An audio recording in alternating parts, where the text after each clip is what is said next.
안녕하세요. 되게 오랜만인 느낌이네요.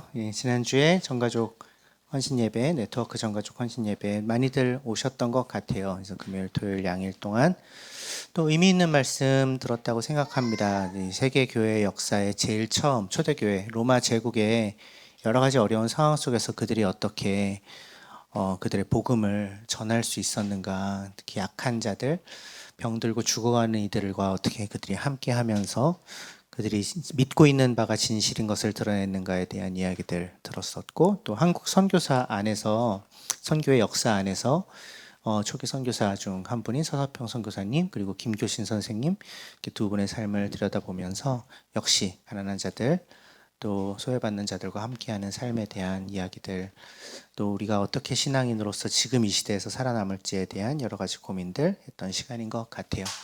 혹시 예배 참석 지난주에 못하신 분들은 다시 들어볼 만한 말씀이라고 저는 생각합니다. 꽤 의미 있는, 이 시대를 살고 있는 우리들에게 꽤 의미 있는 말씀이라고 생각하고, 나들목 네트워크 유튜브에 올라와 있으니까요, 한번 찾아가서 들어보시면 좋겠습니다. 길기는 좀 깁니다. 네. 우리 8주 오늘 그 요한복음 설교 시리즈의 마지막 설교입니다. 우리 3월부터 3월과 4월 이 두 달 동안 요한복음 쭉 다뤘었습니다. 설교로는 둘, 셋, 넷, 다 7개 설교를 했었고요. 그리고 우리가 성금요 예배 때는 18장과 19장 같이 강독을 하면서 총 8번의 시리즈 중에 8번째 시간입니다. 그래서 지난 8주 동안 우리가 어떤 분을 만났는가 한번 되짚어 볼 필요가 있는 것 같습니다. 지난 2달 동안에 우리는 예수님이 사람들을 찾아가시는 장면들을 같이 따라갔어요. 요한복음 1장에서 로고스로서 인간의 몸을 입고 이 땅에 오신 예수님, 하나님 그 자신이신 분, 태초부터 하나님과 함께 계셨던 하나님의 말씀이신 로고스이신 예수님, 만물을 창조하시는 생명과 빛의 근원이 되시는 예수님에 대한 이야기를 같이 나눴었습니다. 그리고 그 예수님이 사람들의 삶 속으로 찾아 들어가시는 이야기들을 나눴죠. 두 번째 주에 니고데모라는 사람을 통해서 사람이 자기의 힘으로 뭔가 더 개선될 수 있는 것이 아니라 위로부터 하나님의 속한 그 차원으로부터 영원으로부터 다시 태어나야 된다는 것을 말씀하신 이야기 같이 들었고요. 그리고 그 다음 주에는 이제 사마리아 여인을 찾아가시는 이야기, 그래서 영원히 목마르지 않은 물을 주시는, 생수를 주시는, 또 그 다음에는 베데스다 연못가 38년 된 병자를 찾아가셔서 수단에 매달려서 목적을 잃어버린 그 사람에게 네가 낫고 싶으냐, 그 왜곡된 틀을 깨뜨리시고 진짜 필요가 무엇인지를 드러내시는 그 예수님을 봤고요. 그리고 3월 마지막 주 5번째 주에는 새로운 빛을 비춰주시는 날 때부터 눈먼 사람을 찾아가셔서 우리가 세상을 바라보는 낡은 틀을 깨뜨리시고 새로운 빛으로 세상을 새롭게 보게 하시는 예수님을 우리가 만났고요. 그리고 지지난 주에 나사로의 무덤 앞에서 그 생명이 정말 생명을 주시고 마지막 부활의 소망까지 여시는 생명의 주인이신 예수님을 우리가 만났습니다. 거듭남을 주시고 생수를 주시고 눈을 열어주시고 참 생명을 주시고 치유하시고 회복하시고 온전케 하시고 이런 분이신 예수님을 우리가 같이 만난 거죠. 근데 이제 오늘 마지막 이 설교 시리즈의 막바지에서 던지고 싶은 질문은 이것입니다. 그래서 예수님이 누구신가요? 그래서 예수님이 우리에게 누구시죠? 이렇게 많은 사람들의 삶에 찾아오셔서 그들의 삶을 뒤흔들고 전혀 다른 차원의 생명을 살아가게 해주신 이 예수님이 도대체 누구시죠? 그리고 그분이 나를 따라오라고 사람들을 자꾸 초청하시는데 우리 역시 그 초청을 받아서 예수를 따라가고 예수를 닮아가는 자들로서 우리의 인생을 걷고 있는데, 그렇게 그분을 따라간 사람들은 결국은 어떤 고백을 하게 되는 거죠?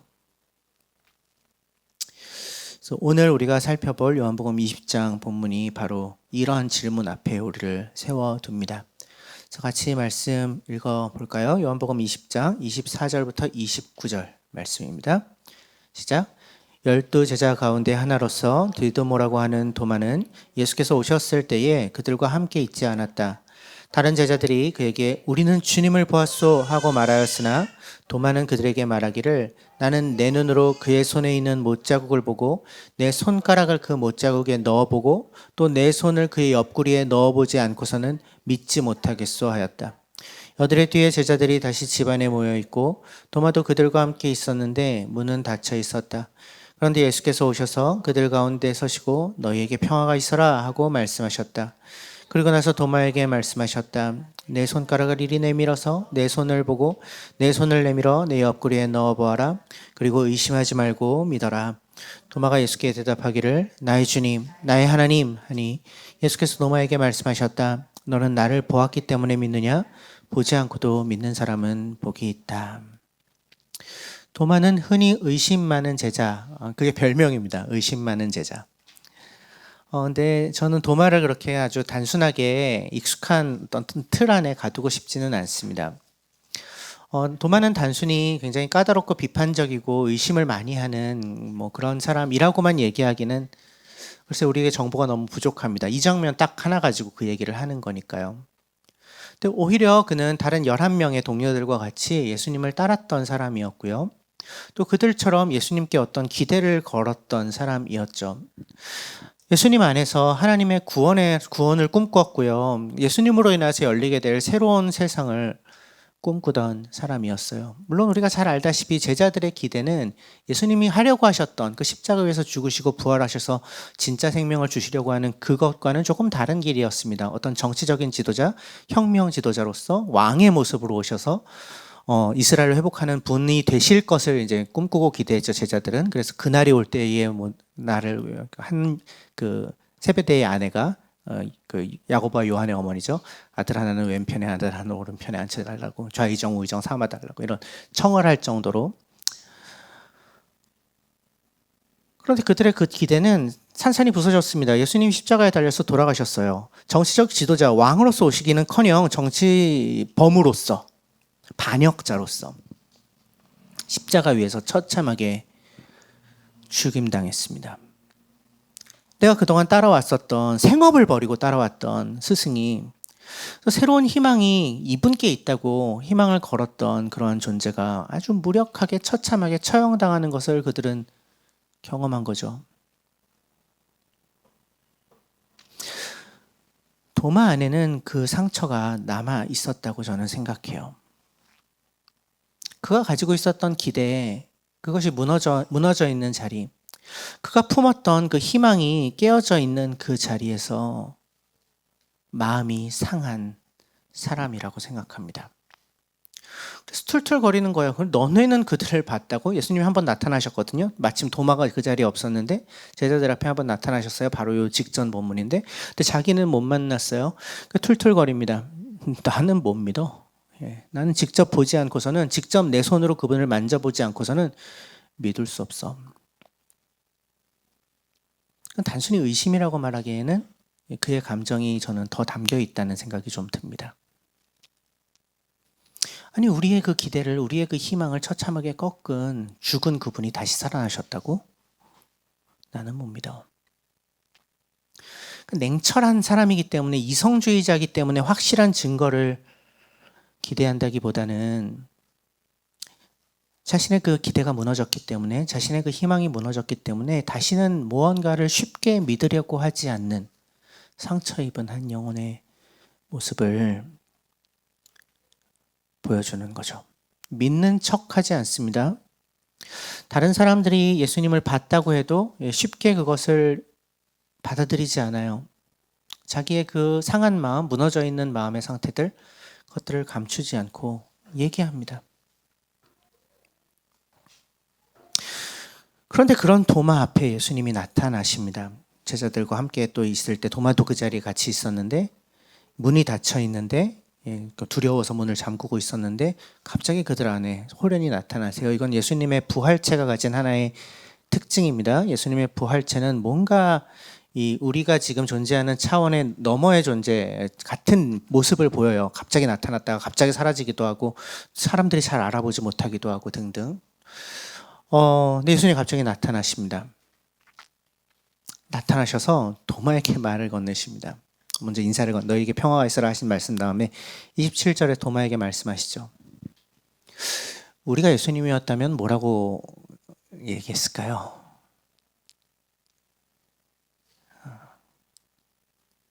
나무라 쓸 수 있을 것 같아요.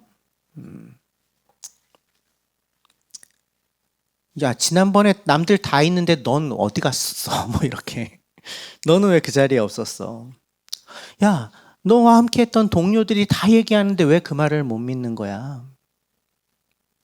나무라지 않으십니다. 꾸짖지 않으세요. 그래서 8일이라는 시간이 지난 뒤에 다시 찾아오신 예수님은 마치 그 자리에 계셨던 것처럼 제자들과 도마가 나눴던 그 이야기를 들으셨던 것처럼 도마에게 말을 건네어 오십니다. 봐라.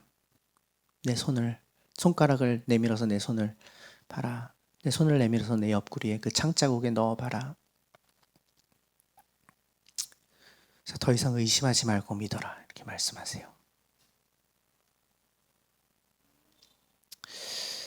예수님은 그 상처받은 도마의 그 의심하는 자리까지 찾아 들어가시는 거죠.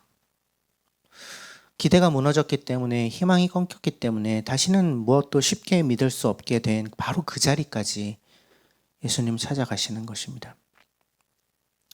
우리가 주님을 놓친 것 같은 그 자리, 믿음이 다 무너져 있는 것 같은 그 자리, 더는 뭐라고 말해야 될지도 알 수 없는 그런 자리에 우리가 가 있을 때에도 주님이 그 자리를 찾아오시는 것입니다. 우리는 그분을 더 이상 붙들 힘이 없지만 그때에도 주님이 우리를 찾아오시는 거죠. 도마에게 지금 그 일을 하고 계시는 것입니다. 혹시 지금 믿음이 흔들리시는 분이 계십니까? 내가 품고 있었던 기대, 내가 가지고 있었던 희망, 이렇게 하셔야 될 것 같은데 그렇게 일하지 않으셔서 실망한 마음, 그렇게 마음이 상해서 예수님을 더 이상 쉽게 신뢰할 수 없겠다라는 마음을 먹고 계신 분들이 혹시 이 자리에 계십니까? 예수님은 바로 그 자리로 여러분을 찾아가십니다. 그 무너진 자리로, 그 실망의 자리로, 그 깨어진 자리로, 의심의 자리로 예수님은 찾아가십니다. 도마는 분명히 얘기했습니다. 제자들에게 얘기했어요. 25절에서 나는 내 눈으로 그의 손에 있는 못자국을 보고 내 손가락을 그 못자국에 넣어보고 그 손에 여기에 이제 못자국이 났을 텐데 거기 굳이 넣어보고 또 이제 옆구리에 그 창자국에 손을 넣어보지 않고서는 믿지 못하겠다고 제자들에게 얘기했는데 예수님이 나타나서 야, 해봐, 넣어봐, 이제 의심하지 말고 믿어. 근데 도마가 실제로 그렇게 하지는 않아요. 그죠? 근데 그런 그림들이 있는데 본문만 보면 도마는 그렇게 하지 않아요. 곧바로 엎드립니다. 예수님의 말씀을 듣고 곧바로 엎드려요. 28절 고백합니다. 나의 주인, 나의 하나님. 도마는 자기가 말한 것처럼 정말로 직접 손가락을 넣어보고 나서야 믿겠다고 결정하지는 않았어요. 그의 눈앞에 예수님이 나타나셨을 때, 부활하신 예수님을 만났을 때 그는 곧바로 엎드리듯이 고백합니다. 나의 주님, 나의 하나님. 왜 그랬을까요? 그래도 한번 확인해 봐야 되지 않아요? 말한 게 있는데 확실하게 해야 되지 않아요? 이분이 정말로 그분이신지? 도마한테 그게 더 이상 중요하지 않게 된 거죠. 부활하신 예수께서 사신 예수께서 자기 앞에 실제로 서 계신 그것을 본 순간, 그분을 만난 순간, 살아계신 예수를 만난 순간 그동안 도마가 가지고 있었던 그 의심의 어떤 조건들, 내가 이렇게 해야만 확인할 수 있다고 나는 굳게 믿고 있었던 그 조건들이 한순간에 힘을 잃어버리고 말았죠. 이렇게 되어야만 믿을 거야 라고 붙잡고 있었던 조건이 다 무너져버리고 말죠. 그냥 그분을 봤을 때 그의 의심, 그가 가지고 있었던 조건들은 아무 의미 없는 것들이 되었습니다. 그래서 나의 주님, 나의 하나님이라고 고백하는 그의 고백은 내가 다 이제 확인해보고 내 검증 절차가 다 끝나고 내가 생각한 대로 모든 게 다 정리가 돼서 이제는 내가 당신을 주님이라고 고백합니다. 그런 것이 아닙니다. 예수님을 만난 그 순간 이제는 그런 조건들이 의미 없어졌다는 의미가 담긴 고백인 것입니다. 순도 100%의 고백인 것입니다. 나의 주님, 나의 하나님.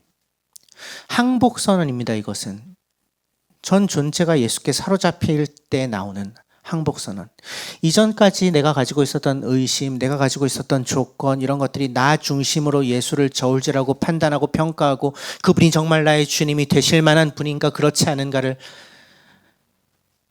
내가 결정하려고 했었던 시도라면, 도마가 예수님을 만나자마자 터뜨렸던 나의 주님, 나의 하나님이라는 이 고백은 살아계신 예수님 앞에 오히려 내가 가지고 있었던 그 수많은 것들을 다 내려놓고 이제는 그런 것들에 매여서 살지 않고 정말 당신이 나의 주인이시고 나의 하나님이신 삶을 살겠다는 다짐의 고백인 거죠. 증명해냈기 때문이 아닙니다. 예수님이 다 설명해 주셨기 때문이 아닙니다. 논증이 끝났기 때문이 아닙니다. 모든 것이 다 이해됐기 때문이 아닙니다. 그런 것들이 의미가 없어진 겁니다. 왜? 예수를 만났으니까요. 이론으로 설득된 것이 아닙니다. 그냥 살아계신 예수를 만난 것입니다. 그 만남이 그를 무너뜨린 거죠. 그 만남이 그를 엎드려지게 한 거죠. 그 만남이 순도 100%의 고백을 터뜨리게 만든 거죠. 우리도 도마 같을 때가 참 많습니다. 여러 가지 조건들을 하나님 앞에 드림입니다. 주님, 이 문제만 풀리면 제가 당신을 더 잘 믿을 수 있을 것 같은데요. 과거에 제가 경험했던 이런 상처들이 조금 그래도 이해가 되고 납득이 되면 당신을 더 사랑할 수 있을 것 같은데요. 내가 아직 풀지 못한 이런 어려운 문제가 내가 납득이 되면, 해석이 되면, 이해가 되면 그러면 순종할 수 있을 것 같은데요. 내가 받아들일 수 있는 방식으로, 내가 소화할 수 있는 방식으로 하나님께서 일해 주시면 제가 당신 끈을 따라가기가 좀 쉽겠는데요. 이 수많은 조건들, 수많은 잣대들. 신앙이란 무엇입니까? 모든 의문이 다 논리적으로 정돈된 후에 이르는 것이 신앙이 아닙니다. 내가 모든 답을 이제는 다 알기 때문에, 다 납득이 되기 때문에 믿는 게 아닙니다. 신앙의 조건은 딱 하나입니다. 살아계신 예수를 만나는 것이요. 정말 예수를 만나는 그 순간에 내 앞에 계신 그분이 너무나도 선명해서 이전에 내가 내세웠던 여러 조건과 질문들이 더 이상 의미 없어지게 되는 그 순간, 그것이 예수를 만나 그분을 따르고 그분을 사랑하며 그분을 닮아가는 삶을 살겠다고 하는 자들에게 사실은 그들의 그 출발점에서 일어나는 일이죠. 이 자리에 계신 많은 분들도 아마 그런 순간을 기억하실 것입니다. 예수님을 강렬하게 경험했던 그러한 순간들. 더 이상 그분이 살아계시다는 것을, 나의 삶 속에 그분이 관심이 있으시고 개입하시며 나와 함께 하신다는 그 사실을 이제는 도무지 의심할 수 없을 것 같은 그러한 순간들 말이죠. 부활하신 예수님을 대면한 것 같은 그러한 순간.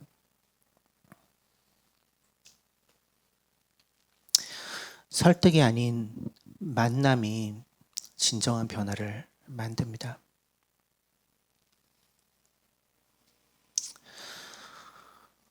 도마의 고백을 들으신 나의 주님, 나의 하나님이라는 고백이 굉장히 중요한 고백입니다. 예수님에 대해서 직접적으로 하나님이라고 부르는 유일한 본문인데, 이 복음서에서. 그리고 예수님이 그걸 그냥 아무렇지도 않게 받으세요. 나의 하나님이라고 불렀을 때, 야, 무슨 소리야? 사실 이렇게 해야 맞거든요. 예수님은 나의 하나님이라는 고백을 그냥 받으세요. 예수님이 하나님이시니까 그 인정하시는 거죠. 근데 그 고백을 들으시고 예수님이 한마디를 덧붙이십니다. 29절이죠. 너는 나를 보았기 때문에 믿느냐? 보지 않고도 믿는 사람은 복이 있다. 요한은 이 말을 굳이 기록하였습니다.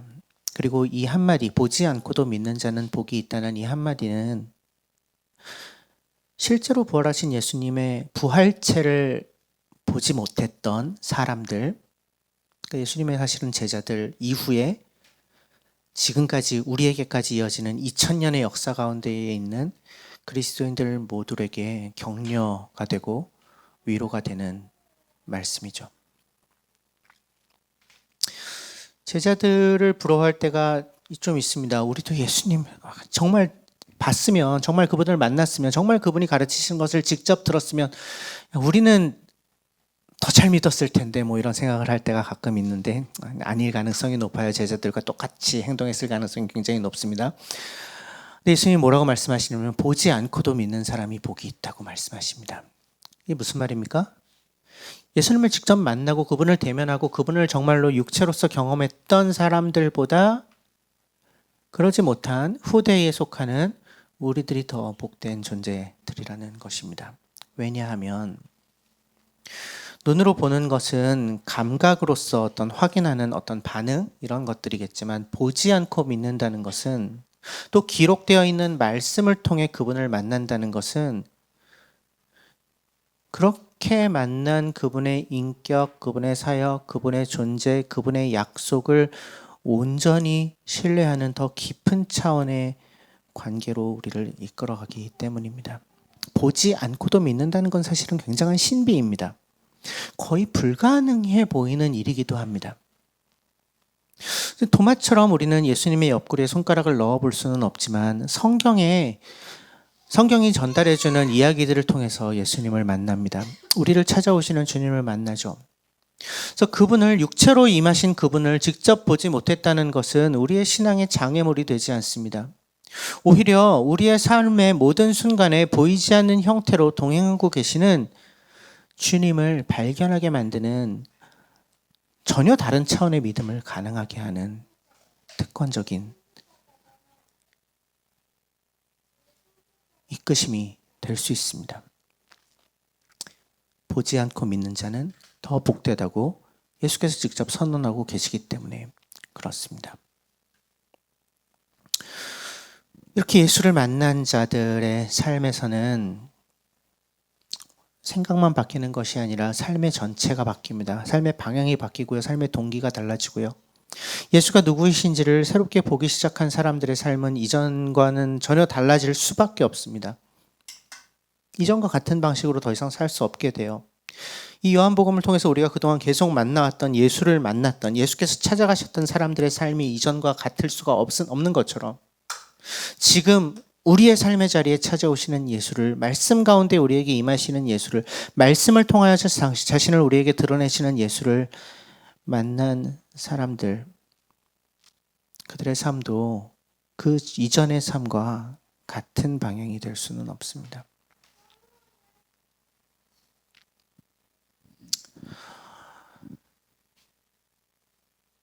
나의 주님, 예수를 주님이라고 부른다는 것은 어떤 의미인가요? 나의 주님.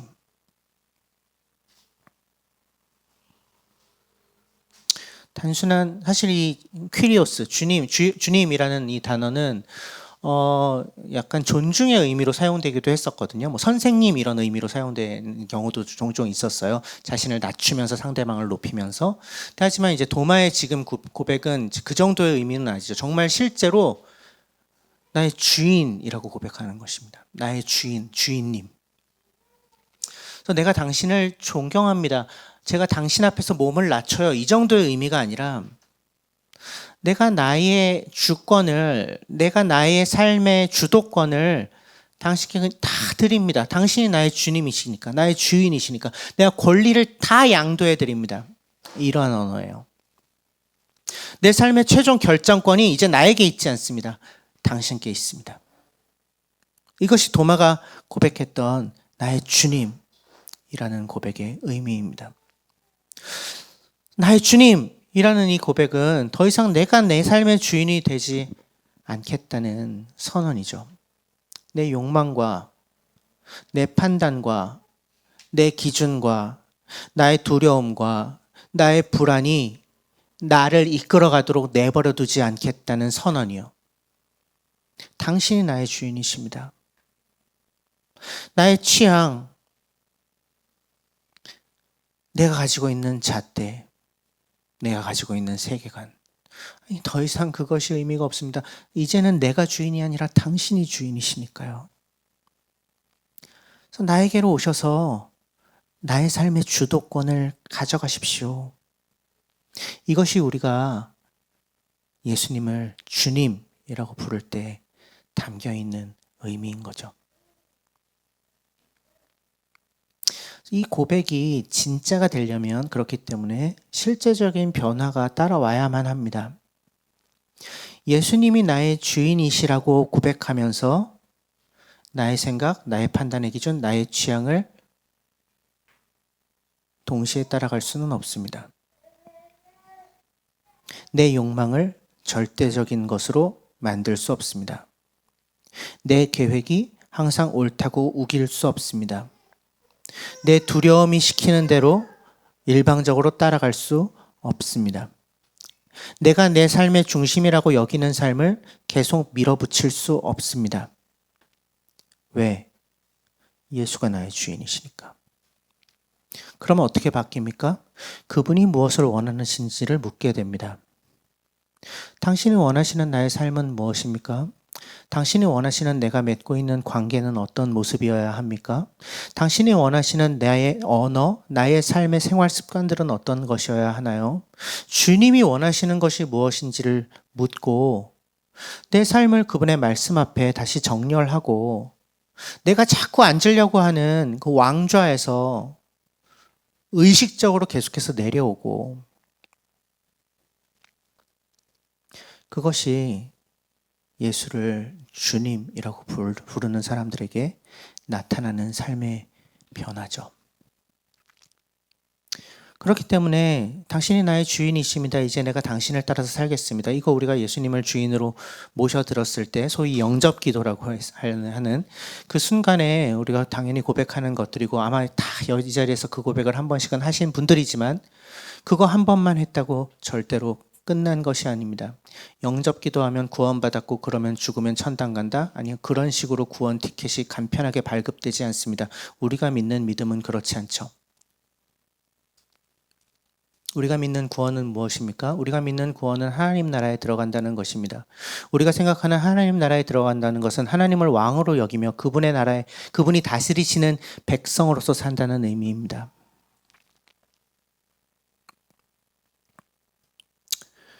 그분이 주인 되시게 하는 삶이죠. 돈이 내 삶의 주인 되지 않게 하고 인정 욕구가 내 삶의 주인이 되지 않게 하고 내 안에 있는 상처와 분노가 내 삶의 주인이 되지 않게 하고 예수가 나의 주인이 되시는 삶을 반복적으로 선택하는 것이 그분을 주님이라고 고백하는 사람들의 삶에서 지속적으로 일어나는 일입니다. 예, 늘 성공하지는 못합니다. 자꾸 우리의 옛자가 불쑥불쑥 튀어나와서 주님께서 원하시는 것과 다르다는 것을 알면서도 그 옛날의 습관대로 우리를 살도록 계속해서 이끌어가는 일들은 일어나지만 그것을 알아채는 순간 근데 제가 또 이러는군요. 내가 주님을 주님이라고 부르면서 또 이러고 있네요. 내가 주인 되고 있네요. 이 주권 당신의 것인 것을 제가 다시 고백합니다. 다시 그 고백의 자리로, 다시 그 엎드려지는 자리로, 다시 그 예수님을 만나 그분께 나의 주도권을 내어드리는 그 자리로 반복적으로 돌아가는 것이 나의 주님이라고 고백하는 사람들의 삶인 거죠. 도마의 고백은 여기서 멈추지 않죠. 나의 하나님이라고 고백합니다. 나의 하나님. 사실 요한복음 전체의 절정이라고 할 수 있겠죠. 요한복음은 예수께서 누구신지를 처음에 그 로고스 찬가로부터 시작해서 쭉 얘기했고 사실 처음 서두에 이미 얘기를 했어요. 그 말씀이 곧 하나님이시다. 그리고 말씀이 육신이 되어 우리 가운데 거하셨고 우리는 그의 영광을 보았다. 이 얘기를 1장부터 처음 시작했는데 그것을 쭉 예수를 만난 사람들의 이야기를 통해서 또 그분이 죽으시고 부활하신 얘기를 통해서 계속해서 이어가다가 이 도마의 고백에서 다시 한번 수미상관을 이루는 거죠. 나의 하나님.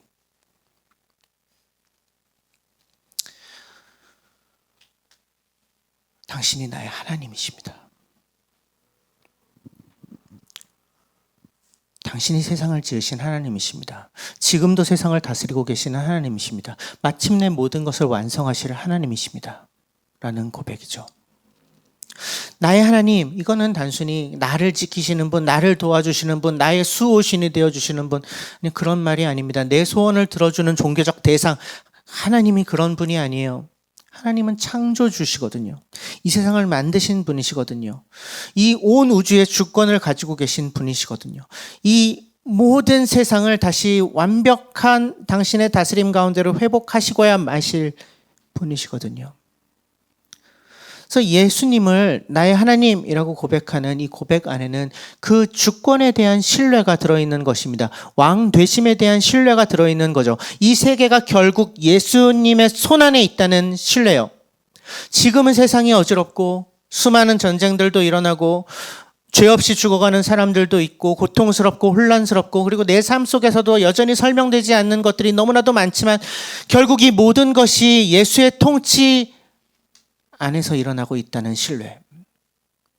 그분의 다스림의 범위 밖에 있는 것은 아무것도 없다라는 신뢰. 그분의 나라가 아직 온전히 드러나지 않았고 깨어진 세상의 결과물들을 우리는 여전히 목도하고 있지만 결국 우리는 그 하나님의 계획이 모두 다 완성되는 날을 마주하고야 말 거야 라는 그 소망.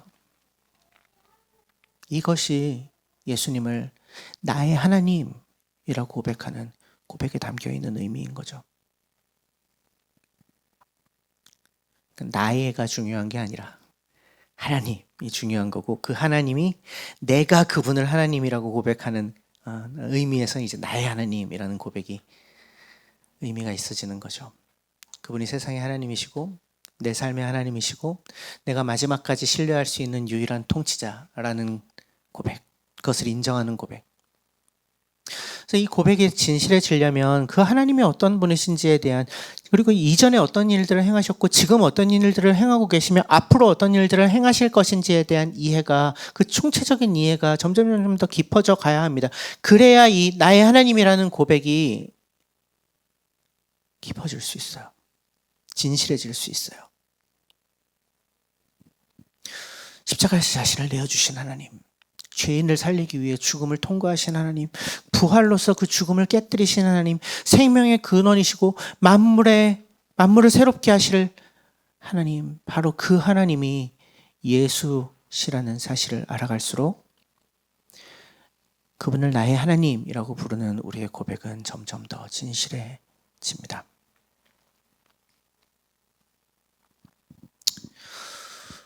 지난 2달 동안 요한복음을 통해 우리를 찾아오신 예수님을 만나보았습니다. 다양한 사람들을 만나신 예수님을요.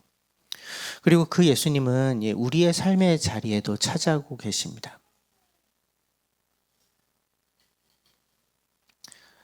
같이 한번 고백해 볼까요? 우리는 그분을 무엇이라고 부르겠어요? 도마의 고백으로 같이 고백해 볼까요? 시작. 나의 주님, 나의 하나님. 이 고백은 이 설교 시리즈의 결론이기도 하면서 동시에 우리의 신앙의 여정이 지금부터 내딛게 될 새로운 발걸음의 시작점이기도 합니다. 이 고백은 예수님이 누구신지를 단지 이해하는 것에서 끝나는 것이 아니라 그분께 내 삶을 다 내어드리는 데까지 우리를 이끌어가는 고백이기 때문에 그렇습니다. 예수를 나의 주님, 나의 하나님이라고 고백하는 순간부터 나의 삶은 이전과 같을 수는 없습니다. 그러니 사랑하는 가족 여러분, 오늘 우리에게 필요한 것은 예수님에 대해서 더 많은 지식을 쌓는 것이 아닙니다.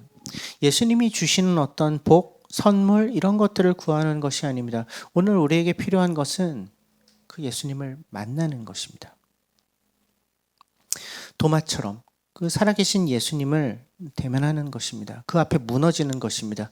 그래서 내가 끝까지 붙잡고 있었던 나의 기준들, 나의 생각들, 나의 조건들, 의심의 논리들 이것들이 더 이상 중심이 되지 않도록 예수님 앞에 그냥 엎드려지는 것입니다. 그리고 그 자리에서 우리의 고백으로 고백하는 것입니다. 나의 주님, 나의 하나님. 내가 더 이상 나의 삶의 주인 자리에 앉아있지 않겠다고.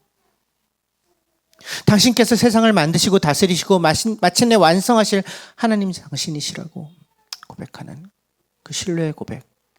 그 고백 안에서 우리의 삶은 날마다 변화되어 갑니다.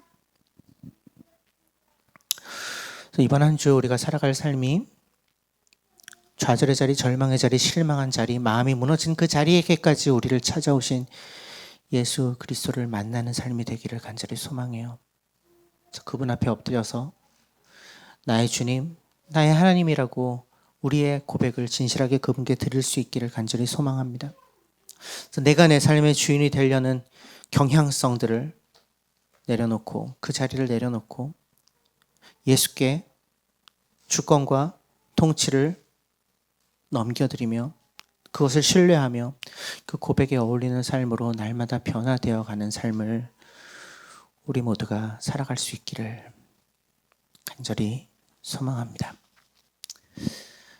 잠시 침묵하겠습니다.